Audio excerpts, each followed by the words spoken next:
වැගන්නාර් කස්ටමිසෙට් වැගන්නාරගේ 6 generation එක ඒකේ ලේටස්ම edition එක 2022 තමයි මේක ඉන්ට්‍රොඩියුස් වෙන්නේ. ඉතින් ඔයාලා බලන්න ඇති 2022 කිව්වම ඇයි 2022 එකක් අපි දැන් ඇවිල්ලා රිවිව් කරන්න කියලා. 2022 දී මේක ඉන්ට්‍රොඩියුස් වුණත් ලංකාවේ තිබුණ ඉම්පෝර්ට් රෙස්ට්‍රික්ෂන් එක අපිට ලංකාවේදී මේක දකින්න හම්බුන්නේ නැහැ ඒ කාලෙදී. ඉතින් මේ අවුරුද්දේ ඉඳලා තමයි මේක අපිට දකින්න ලැබෙන්නේ. වැගන්නාර් කියන එක ගත්තාම ඉතින් වැගන්නාර් එක මම වෙනම ආයි ඉන්ට්‍රොඩියුස් කරන්න ඕනේ නැහැ. ලංකාවේ හැමෝම දන්න වාහනයක්. ඇත්තරම කොච්චර ෆැමිලියද කියනවා නම් ටෝල් බොඩි ස්ට්‍රක්චර් එකේ වාහනයක් දැක්කම අපේ කට්ටිය දැන් ඒක ලංකාවේ ගොඩක් කට්ටිය මේක වැගන්නාර් ටයිප් කියන තරම් මේක ෆැමිලිය වෙලා තින්නේ. ලංකාවට වැගන්නාර් එක ඉන්ට්‍රොඩියුස් වෙන්නේ 5th ජෙනරේෂන් එක. ඒ කියන්නේ මීට කලින් ජෙනරේෂන් එකේ තමයි සාමාන්‍ය 2014 දී වගේ තමයි ලංකාවට මේක අපිට ෆැමිලිය වෙන්නේ. ඉතින් මේකේ ෆුවල් ඉකොනොමි එක ඒ වගේම මේකේ ටෝල් බොඩි ස්ට්‍රක්චර් එක මේ වගේ දේවල් නිසා ලංකාවේ සෑහෙන ෆැමිලිය ඒ වගේම ඩිමාන්ඩින් වෙහිකල් එකක් වෙනවා. ඉතින් මම ජෙනරේෂන් ගැන කියනකොට මම නිකන් හිස්ටරියට පොඩ්ඩක් කියන්නම්. මේක 1993 දී තමයි ප්‍රොඩක්ෂන් පටන් ගන්නෙ සුසුකි එකෙන්. මේ වෙනකොට ඒ කියන්නේ 1993 ඉඳලා මේ වෙනකොනුත් මේක තාමත් ප්‍රොඩක්ෂන් එකේ තියෙන වෙහිකල් එකක්. මේ වෙනකොට 2025 වෙනකොට මිලියන 10ක් වෙහිකල්ස් විකුණලා කියලා ඒගොල්ලෝ මෙන්ෂන් කරලා තියෙනවා සෝසස් වල. ඒ කියන්නේ මිලියන 10 කියන්නේ මේ අපි ගාව තියෙන මේ ජැපනීස් මේක් එක විතරක්ම නෙමෙයි. එයාලගේ තියෙනවා ඉන්දුනීසියන්, හංගේරි ඒ වගේම ඉන්දියන් වර්ෂන් එක නම් ලංකාවේ ටිකක් බලා ගන්න පුළුවන්. මේ වර්ෂන් තුනේම එකතුව සේල්ස් වල එකතුව මිලියන 10ක් කියලා තමයි ඉතින් සඳහන් වෙන්නේ. ඉතින් මේ මිලියන 10ක් යනවා කියන්නේ ඔයාලට තේරෙන්නේ නැති ලංකාවේ විතරක් නෙමෙයි මේ මුළු ලෝකෙම ඒ කියන්නේ රටවල් දන්න තරමේ 75කට මේක එක්ස්පෝර්ට් වෙනවා. ඉතින් ලෝකේ ලොකු ඩිමාන්ඩ් එකක් තියෙන වෙහිකල් එකක්. වැගන් R කියන එකේ R එකෙන් මෙන්ෂන් වෙන්නේ අතරම රිලැක්ස් ඇන්ඩ් රෙවොලූෂන් කියන එක. ඉතින් වචනේ අර්ථය දෙන විදිහටම මේක ඇත්තරම රිලැක්ස් එක තියෙනවා. ඒ වගේම ෆුවල් ඉකොනොමි එක, සේෆ්ටි ෆීචර්ස් මේ හැම දෙයක්ම දීලා තියෙන වෙහිකල් එකක් තමයි මේ. කස්ටම් Z එක ගත්තොත් එහෙම කස්ටම් Z එකේ වර්ෂන් දෙකක් ඇවිල්ලා තියෙනවා. එකක් තමයි ZX එක, අනිත් එක තමයි ZT එක. ZX එක CC 660 ඒ වගේම normal hybrid එකක්.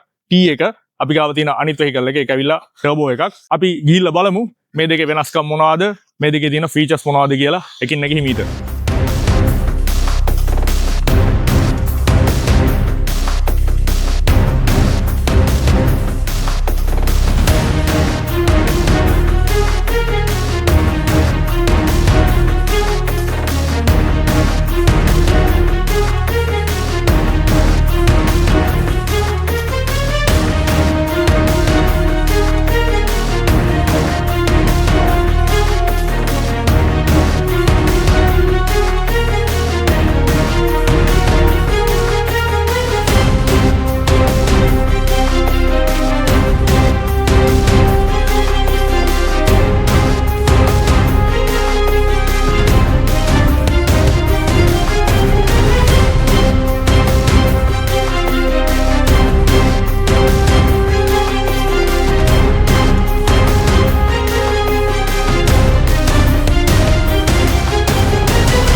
වැගන්නාර් එකේ 6th ජෙනරේෂන් එකේ ට්‍රිම් ලෙවල්ස් පහක් තියෙනවා ප්‍රධාන වශයෙන්.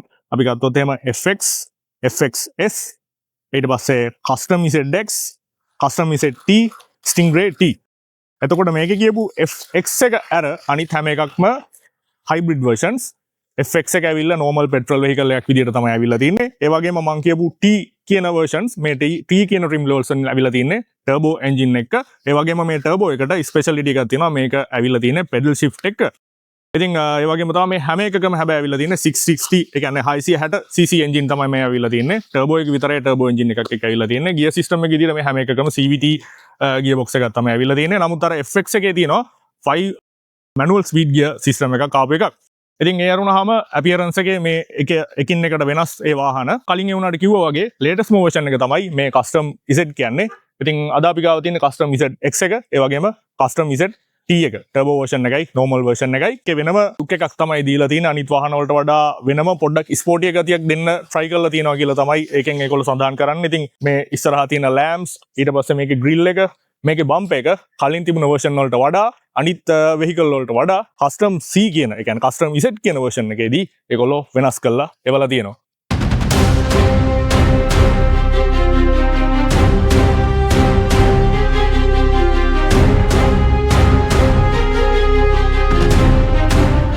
කලින් ජෙනරේෂන් එකත් එක්ක කම්පෙයාර් කරද්දී අපි කලින් කිව්වා වගේ හෙඩ්ලැම්ප්ස් එක චේන්ජ් කරලා තියෙන වයිට් ග්‍රිල් එක නිසා අනිත් version වලට වඩා ඇග්‍රෙසිව් ලුක් එකක් කස්ටම් ඉසෙට් එකට අවිත් තියෙනවා. chrome upper grill එකත් එක්ක චේන්ජ් වුණ black lower grill එක නිසා කේකා එකක් උනත් ටිකක් වයිඩ් ඒ වගේම ටිකක් ලොකු පෙනුමක් දෙන්න මේකට පුළුවන් වෙලා තියෙනවා. FZ මොඩල් එකේ dual headlamps design එකෙන් අයින් වෙලා custom ඉසෙට් එකේදී standard LED headlamps include කරලා තියෙනවා. daytime running lights වලට අමතරව auto on off වගේම auto high beam function එක මේකට ලැබිලා තියෙනවා. body colors උනත් custom ඉසෙට් එකටම unique වුණ bluish black denim blue වගේ colors කීපෙකුත් මේකට introduce කරලා දීලා තියෙනවා. මේකේ dimension බලුවාම width එක විදිහට අපිට හම්බෙලා තියෙනවා මිලිමීටර් 1475ක්, height එක විදිහට අපිට හම්බෙලා තියෙනවා මිලිමීටර් 1650ක්, ඒ වගේම length එක විදිහට අපිට හම්බෙලා තියෙනවා මිලිමීටර් 3395ක්. side profile එකේ change එකක් බලා ගන්න නැහැ. custom option එකක් විදිහට chrome door handles include වෙලා තියෙනවා. standard body color handles වෙනුවට retract mirrors include වෙලා තියෙනවා. wing mirror option එකත් එක්ක 360 camera system එකේ camera fix වෙලා තියෙනවා අපිට බලා ගන්න පුළුවන්. ඒ අරුණම custom ZX එකේ turbo එකේ වෙනසක් විදිහට දකින්න පුළුවන්. design දෙකක alloy wheels මේකට දීලා තියෙනවා. turbo version එකේ two tone multi spoke alloy wheel එකක් බලා ගන්න පුළුවන් standard silver alloy wheel එක වෙනුවට. ඊට වඩා sportier ඒ වගේම look එක add වෙන විදිහට තමයි ඒක install කරලා තියෙන්නේ. ඒ customize option එකක් විදිහට ZX upgrade package කියලා එකක් තියෙනවා. මේකෙදිත් මේ design එකේ 15 inch alloy wheel එකක් include වෙනවා කියලා තමයි sources වල mention වෙන්නේ.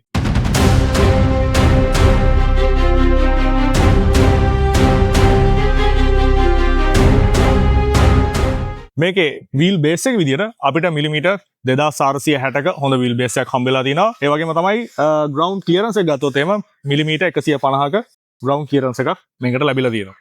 අපි මේකේ rear appearance එක ගැන කතා කරද්දී Wagoner එකේ කලින් generation එකේ තියෙන same design එක තමයි continue වෙලා තියෙන්නේ. roof එකට උඩින් antenna එක බලා ගන්න පුළුවන්. ඊට පහලින් sportier look එකක් add වෙන්න fix කරලා තියෙන roof mounted rear spoiler එකක් අපිට ලැබිලා තියෙනවා. standard rear defogger ඒ වගේම rear wiper එකක් include වෙලා තියෙනවා. rear lamps විදියට Wagoner එකේ signature LED lamps ඒ වගේම lower panel එක black upper panel එක body color එකෙන් fix වුණ rear bump එකක් තමයි ඇවිත් තියෙන්නේ. custom ඉසෙට් එකේ වගේම steering brake එකේ දෙකේම factory fitted body kit එකක් විදියට තමයි මේ bumpers, spoilers ඒ වගේම side skirt include වෙලා තියෙන්නේ. වාහනේ පොඩි වුණාට sporty වගේම upmarket value එකක් පෙන්වන්න Suzuki එකෙන් try කරලා තියෙනවා කියලා කියන්න පුළුවන්.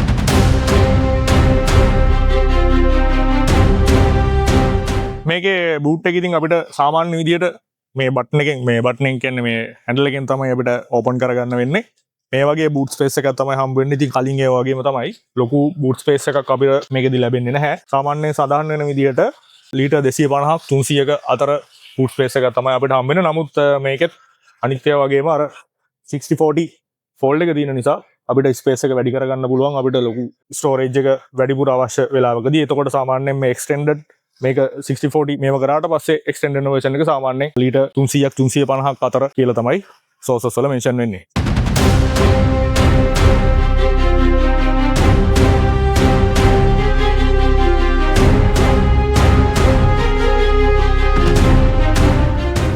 අද අපි රිවිව් එකට ගෙනාව vehicles දෙකම unregistered condition එකේ තියෙන්නේ. මේ දෙක අර වෙන කලර්ස් ඒ වගේම variants තියෙනවා. ඒ වගේම ඔයාලා කැමති වෙන කලර් එකක් හරි වෙන trim level එකක් හරි import කරගන්න idea එකක් තියෙනවා නම් මේ display වෙන number එකට call එකක් දීලා වැඩි විස්තර දැනගන්න පුළුවන්. price range එක ගත්තොත් එහෙම මේක ලක්ෂ 90 ඉඳලා තමයි start කරන්නේ. model year එක, trim level එක, options, colors ඒ වගේම recon vehicles වල mileage එක වගේ දේවල් එක්ක price වෙනස් වෙන්න පුළුවන්.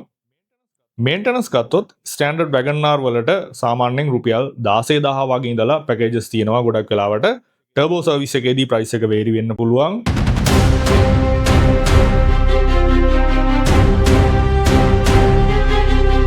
ඉතින් මේක ඉන්ටීරියර් එක ගත්තාම ඉන්ටීරියර් එක කියන්නේ සෑහෙන ස්පේෂස් කකුල් දෙකට එහෙම කියන්නේ හොඳ මේ ලෙග් ස්පේස් එකක් හම්බෙලා තියෙනවා. හෙඩ් රූම් එක ඉතින් අනිත් ඒවා වගේම තමයි. මේකේ වෙනම ඒ කියන්නේ ඩයිමෙන්ෂන් වල වෙනසක් නැහැ. ඉතින් ඒක ගැන ස්පෙෂලි ආයි මතක් කරන්න අවශ්‍ය නැහැ. Wagoner එකේ තියෙන ස්පෙෂලිටි එක මේකෙම තියෙනවා. ඒ වගේම තමයි මේක ඩිජිටල් AC සිස්ටම් එකක් තමයි අවිල්ලා තියෙන්නේ. ස්ටීරින් එක ගත්තත් ස්ටීරින් එකත් මං හිතන්නේ කලින් version එකේදී දැක්ක වගේ තමයි තියෙන්නේ. ඒ වගේම මේකට ඒ වුණාට දීලා තියෙනවා මේ cruise control systems ටික මේකට ඇවිල්ලා තියෙනවා. Wagoner කියන්නේ relax and revolution නේ. ඉතින් ඒ දෙකම මේකේ තියෙනවා කියන එක කියන්න පුළුවන්. ඒ වගේම තමයි කම්ෆර්ට් එක. මේකේ දැන් සීට් සෙට් එක ඇවිල්ලා තියෙන්නේ ලෙදර් නේ, මේකේ කුෂන් සෙට් එකක් තමයි එන්නේ. නමුත් ඇත්තටම මාර කම්ෆර්ටබල්. ඒ කියන්නේ පහසුවෙන් ඉඳගෙන යන්න පුළුවන් විදියට මේක අර බකට් සීට් නොවුනත් සෑහෙන පහසුවෙන් බැක් පේන් එකක් නැතුව හොඳ විසිබිලිටි එකත්, ඒ කියන්නේ සීට් පොසිෂන් එකත් මේකේ තියෙන ස්පෙෂල් අනිත් එක නේ. මේකේ සීට් පොසිෂන් එක සෑහෙන ටිකක් උඩින් තියෙන අනිත් වාහන වලට වඩා.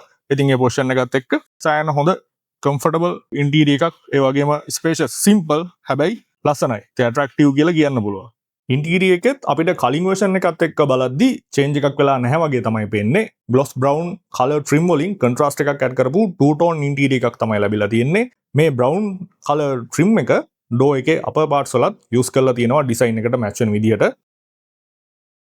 ඩෑෂ්බෝඩ් එක ලෙවල්ස් දෙකකට තියෙන්නේ. කලින් වර්ෂන් එකේ වගේම තමයි ලෝවර් ලෙවල් එකේ ස්ටෝරේජ් වලට යූස් කරන්න තමයි ඩිසයින් කරලා තියෙන්නේ. ඒ වගේම ඩ්‍රයිවර්ට වගේම පැසෙන්ජර් සයිඩ් එකටත් බොටල් හෝල්ඩර්ස් දෙකකුත් ඉන්ක්ලූඩ් කරලා තියෙනවා.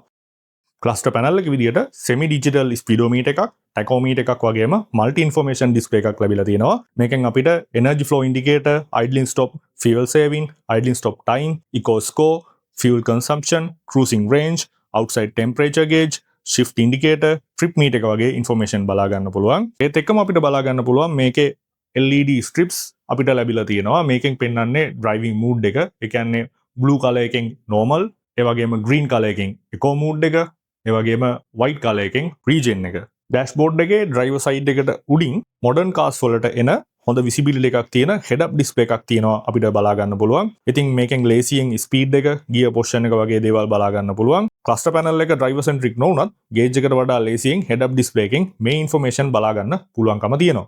dashboard එකේ center එකේ 7-inch infotainment system එකක් include වෙලා තියෙනවා. Bluetooth, Apple CarPlay, Android Auto වගේ connectivities වලට අමතරව voice command settings, fuel economy එක, කායිකේ සමහර settings එකෙන් හදා ගන්න පුළුවන් විදියට තමයි තියෙන්නේ. ඒ වගේම 4-way camera system එකේ switch එකත් ඒකෙම තමයි තියෙන්නේ. අපිට ඕන වෙලාවක ලේසියෙන් on කරගන්න පුළුවන් විදියට.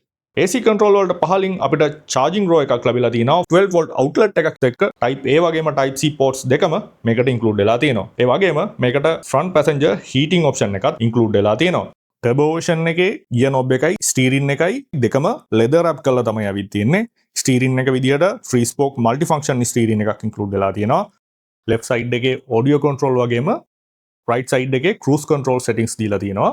sportier drive feel එකක් add කරන්න turbo version එකේදී paddle shifters install කරලා තියෙනවා. side එකෙන් අපිට driving assistant function විදියට head up display setting, dual camera brake support off switch එක, ඒ කියන්නේ auto braking system එකක් objects හරි pedestrians ලා හරි identify කරගෙන apply වෙන මේක කලින් version එකේදී තාපු එකක්. normally start කරාම on එකේ තමයි තියෙන්නේ. ඒත් අපිට ඕනේ නම් off කරගන්න පුළුවන්, especially heavy traffic එකකදී වගේ. ඒ වගේම standard idle stop on off button එක, parking sense එක වගේම traction control on off button එක බලා ගන්න පුළුවන්. comfortable armrest එකක් include වෙලා තියෙනවා මේකට. සාමාන්‍ය storage compartment එකක් එක්ක ඊට අමතරව storage compartments විදිහට හොඳ space එකක් තියෙන glove box එකක් ලැබිලා තියෙනවා. passenger side එකේ under seat storage tray එකක් include කරලා තියෙනවා. ඊට අමතරව front doors වල වගේම rear doors වලත් අපිට bottle holders එක්ක door bin ලැබිලා තියෙනවා. මේ වගේ storage compartment ගොඩක් කායක පොඩි වුණත් space එක හොඳට utilize කරලා අපිට ලබා දීලා තියෙනවා. rear side එකටත් හොඳ comfortable seat set එකක් තමයි ඉස්සරහා වගේම fabric seat set එක අපිට ලැබිලා තියෙන්නේ. leg space එක, ඒ වගේම headroom එක ඉස්සරහා වගේම හොඳටම rear side එකටත් ලැබිලා තියෙනවා. ඒ වගේම තමයි visibility එක සෑහෙන හොඳයි. හැබැයි මේකේ passengers ලට දෙන්නෙක්ට තමයි යන්න පුළුවන්. තුන් දෙනෙක්ට නම් මං හිතන්නේ යන්න පුළුවන් කියලා. seat එක වගේම space එකත් ටිකක් අඩුවෙන් තමයි තියෙන්නේ. ඒ වගේම තමයි දැන් තියෙන seat belt regulation එකත් එක්ක seat belts උත් අපිට මේකට හම්බ වෙලා තියෙන්නේ දෙකයි.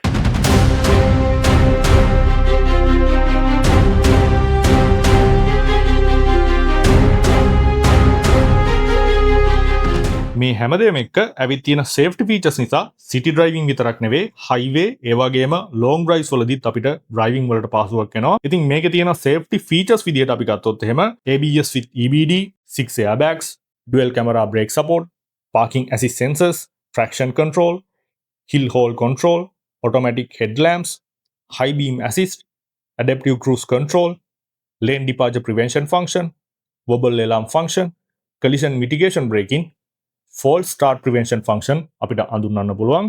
ඊට අමතරව convenience features විදියට අපිට auto folding mirrors, keyless entry, push start, digital AC, heated front seats, fast charging USB ports වගේ option මේකට include වෙලා තියෙනවා.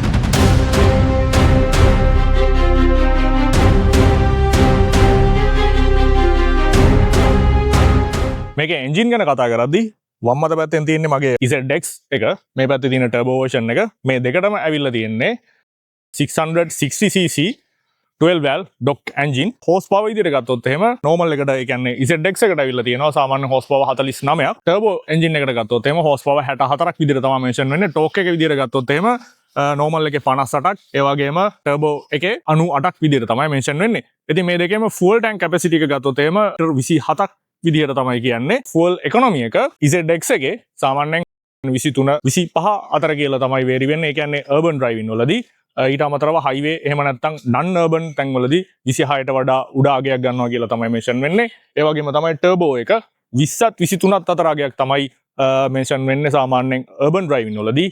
23ට වඩා ඒ කියන්නේ 23 26 වගේ අතර අගයක් තමයි සඳහන් වෙන්නේ highway එහෙම නැත්නම් non urban driving වලදී.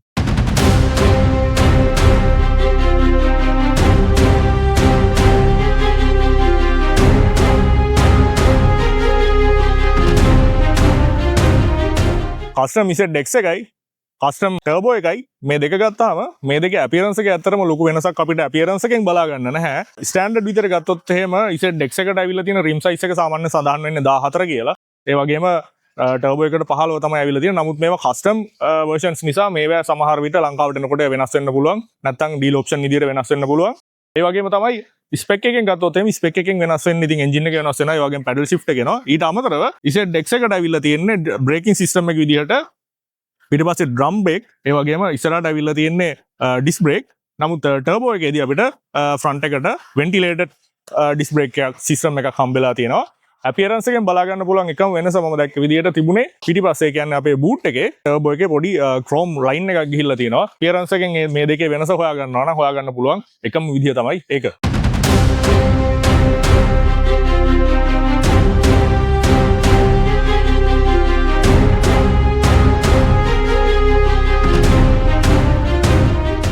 driving experience එක ගැන කතා කරද්දී horsepower 64ක් කියන්නේ ලොකු figure එකක් නෙවෙයි. ඒත් මේකේ light weight එකත් එක්ක කායක හදලා තියෙන purpose එකට, ඒ කියන්නේ urban driving වලට මේ ගාන balance figure එකක්. අපි ටිකක් bound තියෙන පාරවල් වල කායක test drive කළා. struggle එකක් නැතුව හොඳ torque එකක් දෙන්න පුළුවන් වුණා කායකට. හැබැයි passengersලා හතරක්ම ඉද්දි condition එක මීට වඩා ටිකක් වෙනස් වෙන්න පුළුවන්. කලින් කිව්වා වගේම seat එකේ height එකත් එක්ක ලැබිලා තියෙන visibility එක නිසා traffic එකේදී එහෙම drive කරන්න ලේසි. ස්ටීරින් එකත් ගොඩක් ස්මූත් ස්ටිෆ් ගතියක් නැති තරම්. ටර්නින් රේඩියස් එක ZX එකේ මීටර් 4.4ක් වෙන්නේ. ඒ වගේම ටර්බෝ version එකේදී මීටර් 4.6ක් වෙන්නේ. ඉතින් U-turn එහෙම එකපාරින් ගන්න පුළුවන් normal පාරවල් වල කිසි ප්‍රශ්නයක් නැතුව. මේ K-Cars වල තියෙන ලොකුම වාසිය තමයි narrow roads වල යද්දී handling ගොඩක් ලේසි. ඒ කියන්නේ glasses වලින් එහෙට මෙහෙට වැඩිය බලන්නේ නැතුව අපිට ලේසියෙන්ම කාර් එක drive කරන්න පුළුවන්. ඉතින් මේවට අවිල්ලා තියෙන අර 4-way camera system එකත් එක්ක මේක තවත් ලේසි. අපිට වටේ තියෙන objects ඒ වගේම මෙහෙට මෙහෙට යන pedestriansලා මේ cam system එකෙන් බලාගෙන අපිට කාර් එක handle කරන්න පුළුවන්. ඒ වගේම තමයි K-Cars වල තියෙන අනිත් වාසිය parking space එක බොහොම පොඩි. ඉතින් ඕනම තැනක ලේසියෙන් park කරගන්න පුළුවන්කම මේකට තියෙනවා. කාර් එක idle එකේදී ISD එක on වෙලා තියෙන නිසා cabin එක ගොඩක් silent. normal drive එකේදී cabin noise එක ගොඩක් minimum. ගොඩක් rev කරනකොට engine එකේ සද්දය ඇහෙනවා. road noise එකත් normal drive එකේදී body roll එක දැනෙන්නේ නැහැ. ඒත් highway එකේදී නම් body roll එකක් දැනෙනවා මේකේ structure එකත් එක්ක. ඒක මේ tall body structure එකේ common දෙයක්. drive කරද්දී personally දැනුණු දෙයක් තමයි idle stop එක on එකේ තියෙද්දි අපි junction එකක වගේ නැවතුනහම engine එක auto off වෙනවා. ඒ වගේම ලොකු road bump එකක් වගේ ගනිද්දි අපි slow කරාමත් engine එක off වෙනවා. accelerator එක apply කරපු ගමන් ගියා වුණත් ඒ වගේ වෙලාවල් වල idle stop එක off තිබුණා නම් හොඳයි කියලා හිතුණා. මේකේ WagonR එකේ විතරක් නෙවෙයි ඉතින් mild hybrid system එක තියෙන හැම වාහනයකම common දෙයක්. Suzuki WagonR කියන්නේ K-Cars category එකේ leadingම brand එකක්. spacious interior එකක් වගේම තියෙන spaces smart විදියට use කරලා මේ K-Cars category එකේ දෙන්න පුළුවන් amenities වගේම comfort එක හොඳටම deliver කරපු වාහනයක් විදියට කියන්න පුළුවන්. අවුරුදු 30කට වැඩි reliability එකක්, ලංකාවේදී නම් අවුරුදු 10කට වැඩි user experience එකක් තියෙන, daily drive එකට ඕන වෙන fuel efficiency වගේම safety එකත් එකට එකතු වුණ වැලිවඩඩ් වාහනයක් විදිට සුසුකි වැගන්නාර එක අඳුන්නන්න පුළුවන්.